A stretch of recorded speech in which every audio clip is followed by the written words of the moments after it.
over here. Oh, that's dope. You got backgrounds and everything. Okay. I try to make my people feel comfortable. Nice. That's super dope. I'm gonna introduce you to me the right way. How you doing? This is Coach D from Code31 Media. It's a pleasure to have you on my platform. I'm gonna tell you what it stands for. Competition officially doesn't exist. 31 is my basketball number. So awesome. I on everything. Code31 Media, Code31 Apparel. You know what I mean? So I different. Awesome. But thank you so much for coming on my platform because I know you big time and you busy, and I appreciate you giving it the smaller platforms an opportunity to interview you. So it's all love, man. Honestly, I look at everybody the same. You know what I mean? Anyone that wants, to share my story or have a conversation with me, I'm all open to it. And you've always given amazing energy and positive energy and love and support. So absolutely not a problem at all. And thank you for having me. And I want you to do this though. Okay. As moving forward from today on, I don't want you saying little people and little platform. Listen, man, you just as popping as everybody else out here. Look how professional you are. Look how professional you. I'm very humble with mine because I've interviewed Ice-T and man. This stuff, but I'm still, considering who I am still and some people in your caliber of work feel like I'm not there yet to interview them. But guess what? If I don't reach out to you, that means I don't want to interview you. So That's real. You know what I'm saying? That's real. I've been here for 2 years in front of the camera, but I've been in the industry for like 10. Awesome. But I feel like I put in so much work and people are starting to know who I am that I can pick and choose who I interview. Absolutely. So people who don't want to quote be interviewed are not hurting my feelings because they're going to see the hard work and grind that I put in and they're eventually going to come back. Amen. I love that. I love the energy about that. I love how you view that and look at it. It's all about perception at the end of the day. You know what I mean? And at the end of the day, it'll be their loss.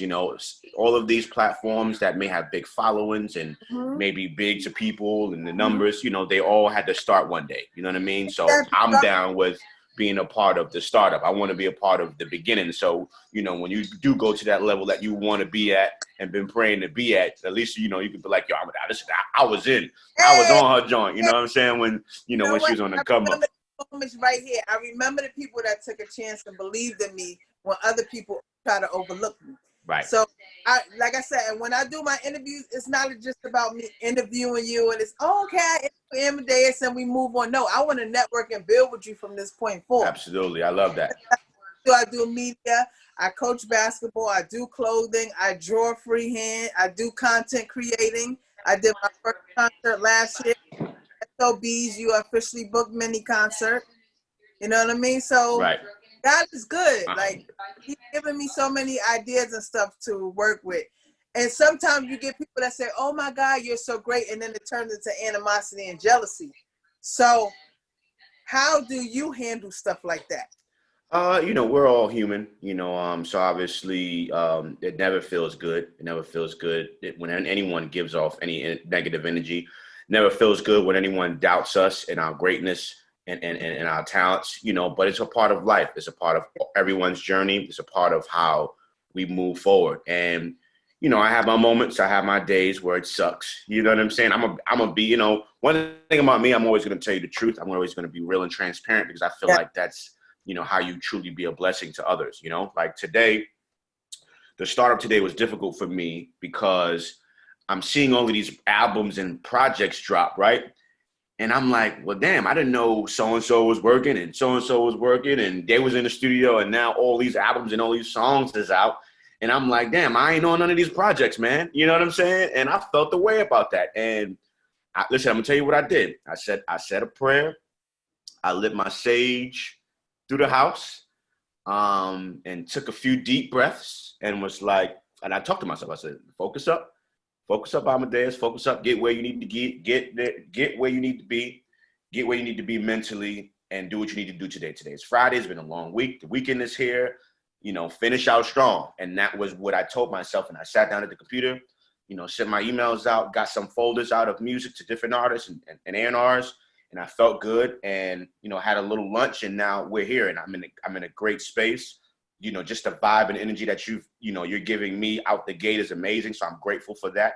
But again, and I share that because it's life, and no matter how much success you obtain and where you are in life and what you're doing, it doesn't mean that, you know, you don't get negative thoughts and negative energy and just. I had a negative situation with a family member last night that somebody said I said something and lied on it. And instead of you just asking me, instead of telling me what they told you, you know what I mean? Right.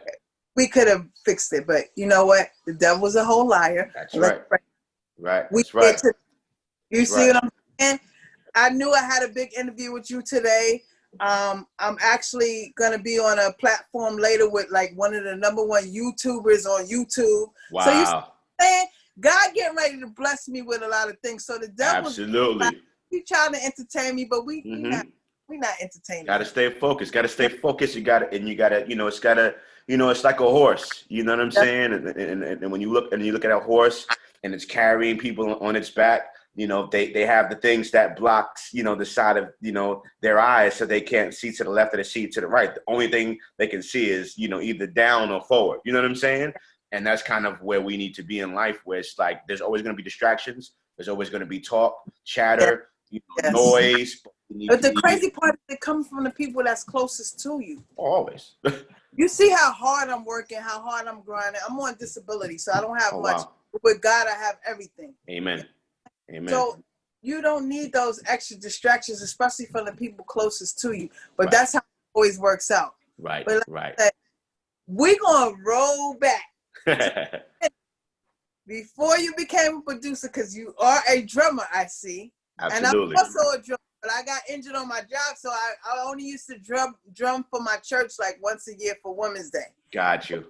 With your drumming experience, do you think that helped you a lot with your you know, your hearing the beats and, you know, stuff like that? Absolutely. So with me, from the drumming and growing up with an older brother who did music, and he was a DJ and an MC, when I'm hearing the like beats and stuff and I'm hearing people's music, I'm like, oh, that's hard. Right. So I'm hearing it different from like an average person that's just listening to the music. I'm like, no, that's hard. My nephew does music now, and he's like, auntie, listen to this. I'm like, ooh, how you had that? So go back to the beginning when you first started drumming and your love for music. Because, you know, for my audience who may not know you, right, give like a synopsis of where you started from and how the drumming and everything impact where you are now. Got you. Love that question. So, you know, just a little history in regards to me as a child. You know, my parents are both music lovers.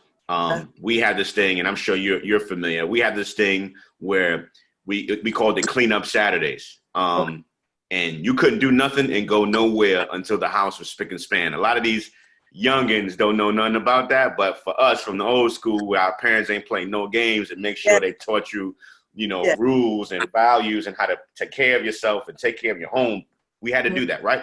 So while doing that, you know, they both music lovers as well. So one Saturday, one would have the radio.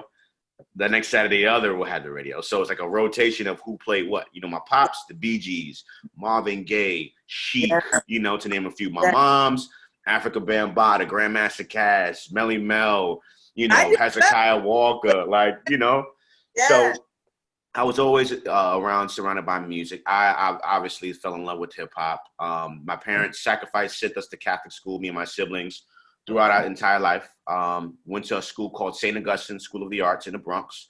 And in 4th grade, I learned, you know, the drums. And it was crazy because I never touched an instrument ever in life. I never had any aspirations to be a musician. I just loved music, but picked up the drumsticks, emulated everything that the teacher did that day. And he noticed something special. And even I did as well. It was like, okay, maybe we have something here, right? Started studying different jazz drummers. And then it was that moment when my mom took me to church, right? So we've always been in church, right? But she changed her church. We were Baptist, and then she changed faith. So then she became Pentecostal, right? And the new church that she joined, it was very lively, live musicians, instrumentation. The choir was banging, a lot of young people. So I heard this dude, and he's my big brother to this day. My brother, I love him. My big brother, Steven Soup White.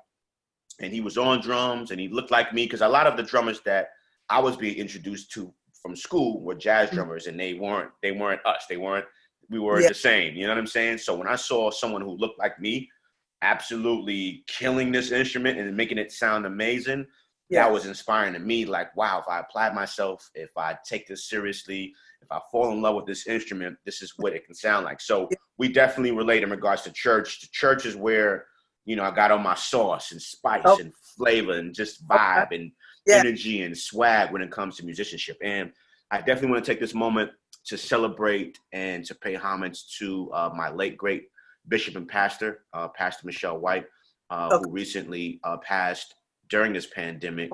Nothing COVID related, but she passed to cancer. And, you know, without her, there would be no me. You know what I mean? She was the one that allowed me to become a musician at her church, allowed me to really grow as a person, as a man, as a spiritual being, and become the king that I am today from a musical standpoint, and then also as a man and as a king. So I wanted to just give my love to her and pay homage to her. So yeah, the drums are everything. And I felt like, you know, it was kind of the cheat code to production, you know, and that's why I kind of transitioned to production, because drums has everything to do, and you know this as a drummer, has everything to do with the rhythm and feel and the beats and production. You know, drums and the rhythm is a very important aspect of production. So kind of work hand in hand, and, you know, decided to take it seriously. You know, wanted to become a producer as well as a musician. And you know, here we are going on 20 years later being in the game. And, you know, for those that are tuned in that may not be familiar, I'm a multi-platinum bad boy hitman producer, produced for over 100 artists, from J-Lo to French Montana, Lil Wayne, Justin Bieber, Chris Brown, Trey Songz, Young and May, Davies, Remy Ma, Papoose, you know, Maya, Danity Kane, Lil Mo, Fabulous, Foxy Brown, so many. And I also tour with Trey Songz as his music director and tour drummer. Still present to this day for the last 13 years. I have a residency as a drummer in Las Vegas at the #1 nightclub in Las Vegas, Dre's nightclub. So shout out to my Dre's family. So, you know, man of many hats, long time in the game, and, you know, grateful to be here, man. A lot of wisdom, not a knowledge. How were you able to get all those amazing artists on your platform like that? Hustle, man. It's the hustle. It was always hustle. Like, and for the youngins that's tuned in, right? You know, we didn't have the internet. You know, I didn't have the internet when I was coming up. I didn't have all of this amazing technology that we have today. So it was about getting out and shaking hands and introducing myself face to face, standing in front of labels, standing in front of studios, waiting for an artist or an A&R or a celebrity to come out and possibly hand them a beat tape or a beat CD. So that's kind of what the vibe's been for me. And I just really believed in myself. I knew what I had. I knew God gave me, you know, these amazing gifts and talents, and I wanted to nurture them and love on them and really develop them as a musician and as a producer. I never looked back. I never took no for an answer. And again, I'm from the Bronx. I'm from 169th and Washington Avenue. They call it the 9. You know, where I'm from, you know, you already know. So I'm from Point. All good. Listen, man, New York, New York, we love each other, man. We have love for you know, I ain't on that whole division and your borough. Nah, we all one, man. New York is special, you know. So yeah, I mean, it's all hustle and grind, and still to this day, it's just, you know, regardless of what I've done and I've accomplished, you know, I still work as if I've accomplished none of it, you know, and that's the kind of work ethic you have to have. It's not just about the talent. You know, it's not just about you being dope. It's about those things, but then being willing to outwork everybody and allow no one to work as hard as you to work. So that has to be, you know, your mentality. My mindset with this media thing, because I'm about to be 50 in January. It's like I told you. You do not look 50. Yeah, so being that I just got in front of the camera 2 years ago, there's a few people that doubted that I could do this. Of course. I'm like, it's whatever. Right. I'm coming in here and I have a coach's mentality in media. So when you tell me I can't do something, oh man, basketball. Oh, you don't think I can? Okay. All right. So when I'm getting these interviews and stuff, they're like, how are you doing this? I'm like, you know, first of all, I thank God for everything. Amen. And I believe in myself first. So when I reach out to people, like I reached out to Kenny Anderson. Wow. And gave me the interview, and I'm like, wow, yo, this is Kenny. I played in his tournament. I won his tournament, and we was talking like we knew each other forever. Wow, man. And that's when spirits align, that's how it be. You know, you can never meet a person and have a better rapport and a vibe and energy with that person more than you would have with a person that you've known all your life, you know? And God is just amazing in that way where, you know, we're all people and we can connect and vibe off of one another and exchange amazing energy. So that's a big look for you, man. That's a big moment. Yeah. And listen, there's going to be plenty more of that to come. There's going to be plenty more of that to come, man. One was my first interview ever at Video Music Box in Brooklyn 2 years ago. He was my first interview. And I was so nervous, like, oh my God, this is KRS. He's not going to talk to me. But he talked to me for like 10, 15 minutes. Wow. So now when I go into the interview, it's like, I can't explain it. Like, while I'm interviewing you, like, I'm Coach D, I'm Code31 Media, right? I'm so determined. And then once the interview's over, I'm back to doing. You know what I mean? So people, oh my God, like they're watching the interview when I'm with Ice-T and they're like, yo, that was so amazing. And I'm sitting there looking at them like, what? Because I'm so focused during the interview, I don't know my surroundings. I'm just like, I'm in here. In the zone, yeah. I want everybody to know that Code31 Media is in the building. I don't care who else is in here interviewing. It could be Oprah next to me. You're going to come here. Right. I love it. So that's my mentality. I love it, man. And keep that up. And keep that up. Whether it's an entrepreneur, whether it's a celebrity, like they try to put me in a box like, oh, you only interview celebrities. No, I don't. I interview anybody who has a special story to tell. Dope. That's what I want to interview. I want to interview that artist that nobody's checking for in the corner that's getting ready to blow up. Right. You're right. Because we all have a story. They still have humility in them. Because I know in the beginning, everybody's so humble and so grateful and they appreciate this and that. Then things take off and then your attitude starts to change. Like, oh, I don't feel like I need to talk to you. Man. Or the fans who was there in the beginning when nobody I just said that. I just was saying the same thing you're saying right now.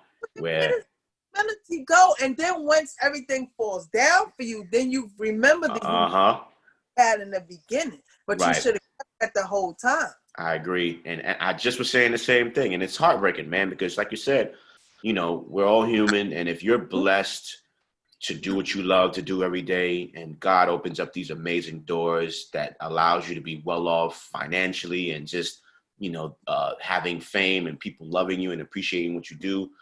You know, you're not supposed to change, man. You're not supposed to switch it up. Like you're supposed to keep in mind and have a reminder daily of where and who you've come from.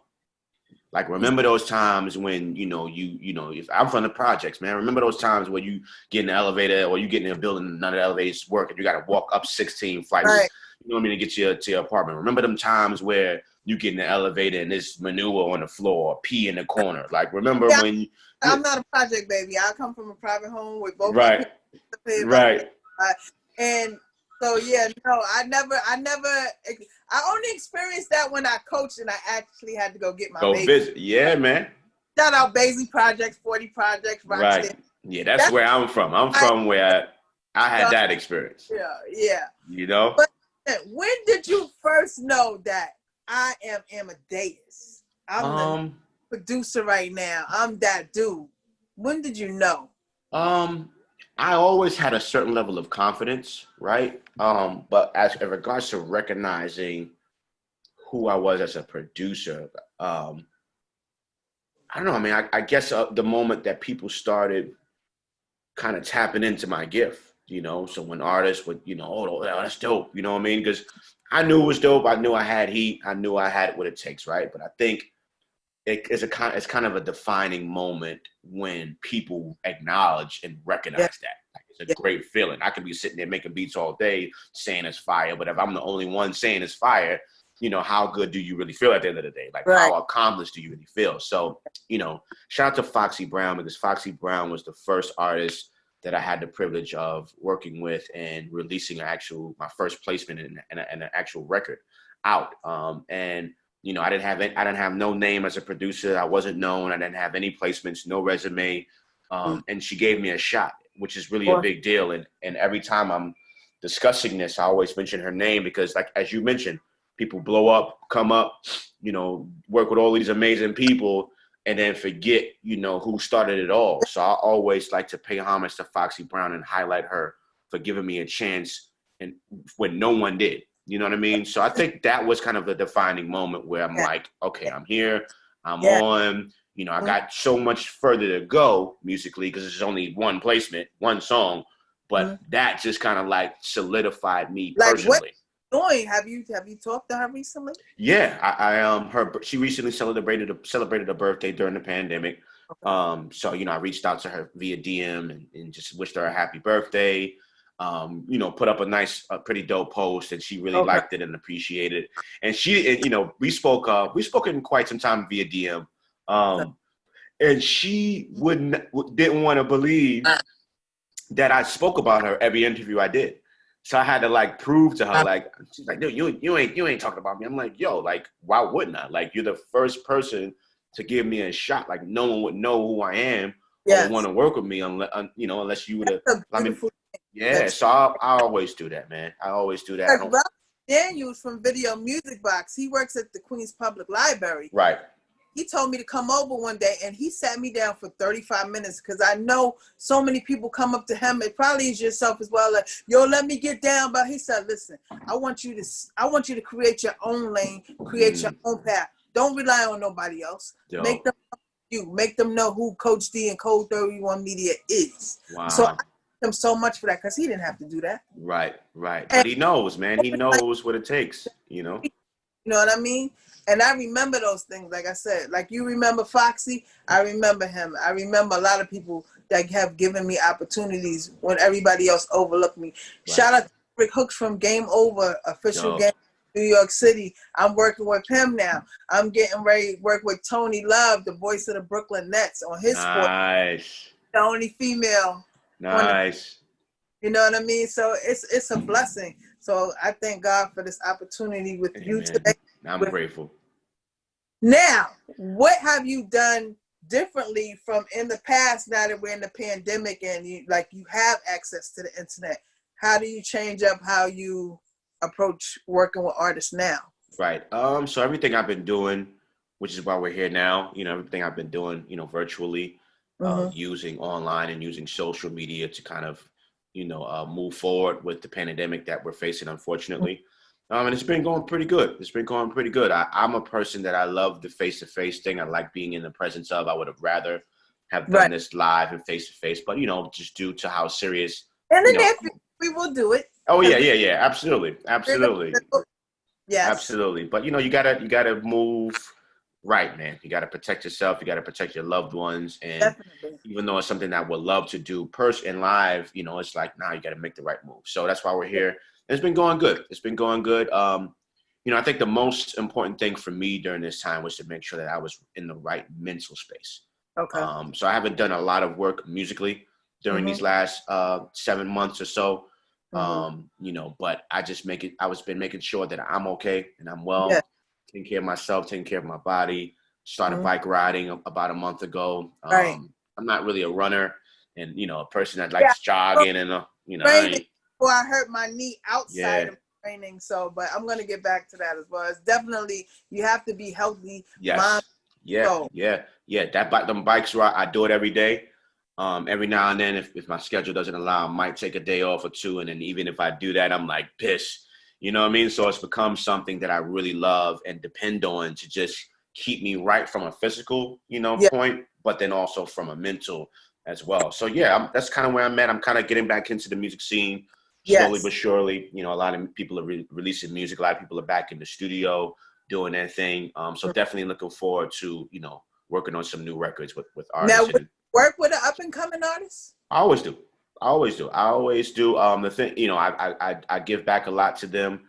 I host and judge a lot of artist showcases and stuff like that because I know how hard it is to break in. You know, the thing with indie artists or up and coming artists, the people that I tend to run into are people that are not focused, that don't have the business aspect of it down pat. And that's becoming an issue.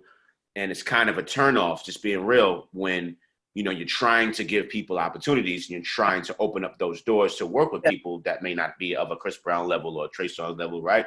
And then they just drop the ball from a business standpoint. Like, none of this is how can they rectify that and get on the right path with you on that? Like what kind of books or what kind of knowledge can they look up to so they can get on the same page with you so they can get their business etiquette up? Right. I mean, honestly, it's actually not as deep as you think it is. It's from a basic standpoint where it's like, all right, cool. You want to work with Amadeus? You want an Amadeus beat? Yo, it's not free. Right. You know what I'm saying? It's not free. Now, obviously, and I'm not saying obviously, but when I work with people, I'm not going to, if I'm working with an indie artist or an artist on the come up, I'm not going to charge you what I would charge a major artist or artist that's on a major label that has the funding of the record label to pay for their music. I'm not going to charge you what I'm charging Chris Brown or J-Lo or Trey Songz. Nah, I'm gonna meet you where you're at. And I say that respectfully. You know what I'm saying? So if you work in the 9 to 5 or your parents are funding you or your homie or whatever it is, let's talk about it. Let's be transparent. Let's be open and honest. You know what I'm saying? Hey, here's what I got. Here's what I'm working with. Is it something that you know is feasible for you? And believe it or not, 9 times out of 10, it probably will be. I mean, listen, I'm human. Yes. Work is not what it is right now. I can't tour. I can't fly to Vegas, play my residency. It's slow. So I'm not going to turn down money because it's not the amount I feel I deserve. No, that's ignorant. That'll be dumb to do. Listen, you know what I'm saying? Things that I have done for free, but you would not know it because I go hard at everything that I do. Because I want my media to reflect how hard that I work. Right. So whether you paying me or not, I'm going to give you 110. That's just and that's how it should be with everything you do. That's how it should be. People don't do that. The first thing they saying is, "Oh, how much money am I getting?" Right. Up front, and you know you can't do that. Listen, money come and go, man. I'm gonna tell you that right now. But what always remains is opportunity. And when you build and create relationships with people, it ain't just all right, here it is. You got that. We're going to do this and I'm out. It's like, nah, let's continue to build. Let's continue to see what we can do what I'm to talking grow. You know what I mean? I write for Rare Royalty Magazine. So when I tell people, like, not only do I do the interviews like this, I write for Rare Royalty Magazine. I can put you in the magazine. I'm trying to put all these different platforms so we can keep building. Right. Like clothes, I draw and all that. So we can build that way. And, you know, but they hear me, but they don't hear me until I say, I'm gonna give you an example. I have a neighbor that also does media, right? I say, yo, come with me on these media, you know, functions so we could build. Oh, I gotta work. I gotta take my girl. But now you see me interviewing Ice-T and this one and that one, and it's I believe in you now, so let's work. Right. Nah, man. I tried to bring you. I've been trying to bring you in. I'm good now. So I'm just learning, just like with the UFC book mini concert. That was my vision. Wow. Everything pretty much except for paid for it. Okay. And when they're off, the 2 people that paid for it, they try to cut me out and say, "Oh, we just added her on." Wow. Really? Right. Wow. So, like I said, after that happened, I said, you know what? Let me just focus on Code31 Media. And then as I'm building it up, if I can trust that I'm on the same page with somebody else, then I will build with them. Right. But from that experience, it shows me that, you know what, everybody's not genuine because they not at all came across as if they really cared, but they really just know that I have such a creative mind. They was trying to get inside my mind, get what they needed, and then cut me off. But wow. Unbelievable. You can never cut Coach D off. Absolutely not. Yeah, I'm going to keep on winning, man. Amen. Yeah. Amen. Well, they reach you on social media. You said, how can they reach me on social media? So my IG, my Instagram is Amadeus, AMADEUS, PBM. So that's Amadeus PBM on Instagram. On Twitter, it's producer Amadeus, PRODUCER Amadeus. Huh? Have you been on Twitter? Because I haven't seen you really. Yo, listen. Yeah, it's been. I was trying to kind of juggle all 3. Me, you know, IG, Twitter, Facebook. What's your Facebook? My Facebook is my name, Antoine, ANTWAN, Amadeus, AMADEUS, last name Thompson. So that's my Facebook. I'm the worst on Facebook, by the way, but that's my Facebook. Again, my IG is Amadeus PBM. Instagram. They really want they need to come Yeah, find you? Instagram is where I'm met faithfully on a day-to-day Okay. basis, so that's kind of my niche. You know what I mean? So Instagram would definitely be the best to reach me. Amadeus, I'm at Amadeus PBM on Instagram. So if there was one thing you could tell an upcoming artist or a producer or anybody that's coming in this field, what's the best advice you could tell them coming into this industry? The first thing is I would ask them, anyone, any creative person, this question, and is, do you love this? Are you passionate about this? I think that's the key to it all. If it's not something that you love, then you won't make it. If it's not something that you can't sleep, eat, or drink, you know what I'm saying, without, then you won't make it in this. And that's the drive and the passion that you have to have. The politics of this, the negativity, the hate, the closed doors that exist.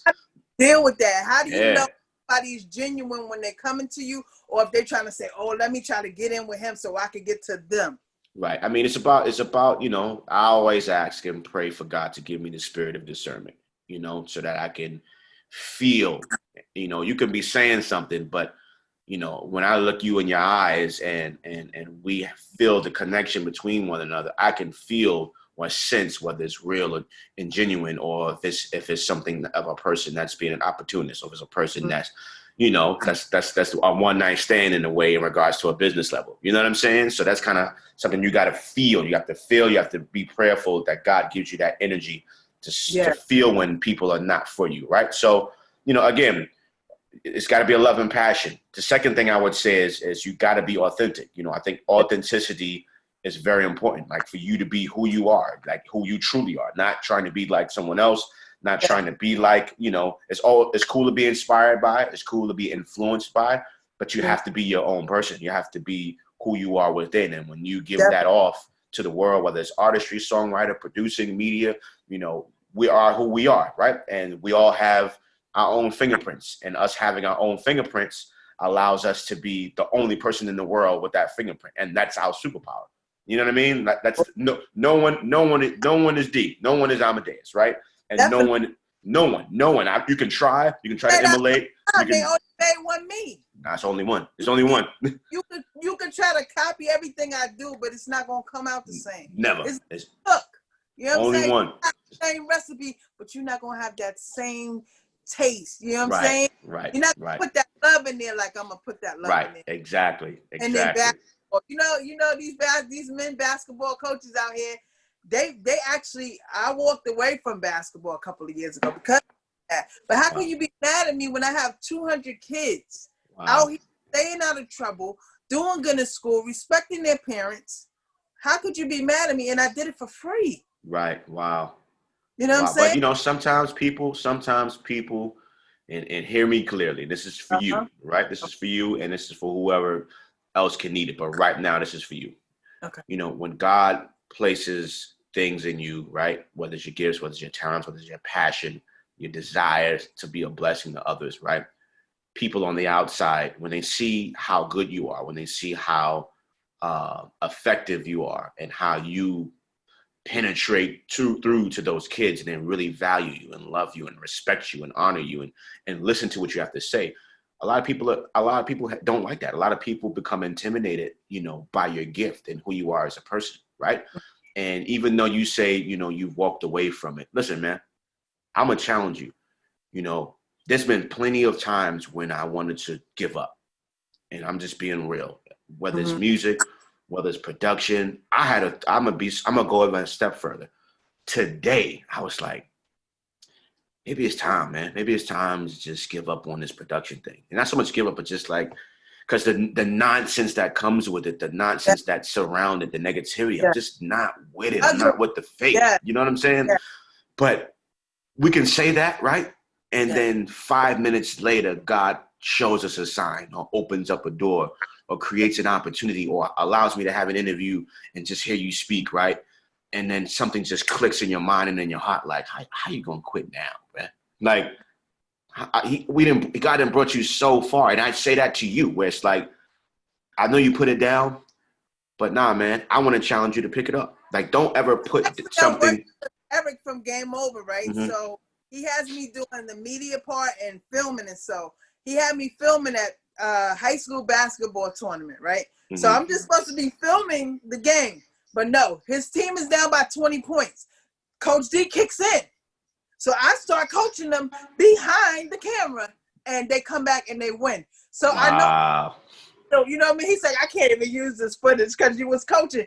But I'm like, yo, like you gave them these brand new uniforms. They looking like the Lakers out here. Wow. And coach really had, you know, so I had to help him because I'm like, no, we down 20.